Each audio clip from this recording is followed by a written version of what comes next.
So many of you have requested a video on shock, so in this video, I'm going to break down everything you need to know about shock in 60 seconds. First, what is shock? Shock is defined by cellular hypoxia, when oxygen delivery can't match demands. And the four types you need to know all boil down to this principle. It's just the mechanism that differs. First, let's talk about hypovolemic.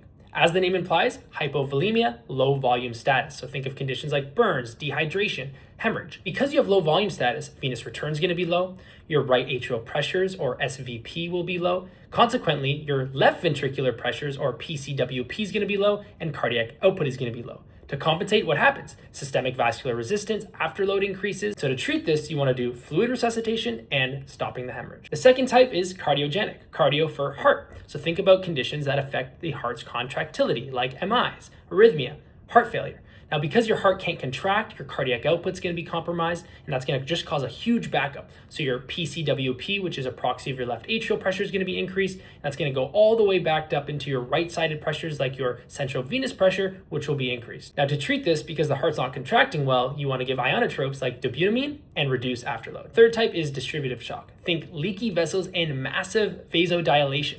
This vasodilation is going to significantly decrease your systemic vascular resistance, which is going to consequently reduce things like preload and afterload. So think of conditions like sepsis and anaphylaxis, where actually early on, you're going to get an increased cardiac output, aka warm shock, but later on, that can progress to cold shock where you have reduced cardiac output. Finally, the fourth type is obstructive shock. So for instance, in PE, where you get increases in your right ventricular afterload and consequently decreased left ventricular preload and cardiac output, or in tamponade, where fluid's compressing the heart, you don't get adequate ventricular filling, that's going to compromise cardiac output, or in tension pneumo, where the great veins are compressed and you have decreased venous return. The problem here is not the heart per se, but obstruction to blood flow.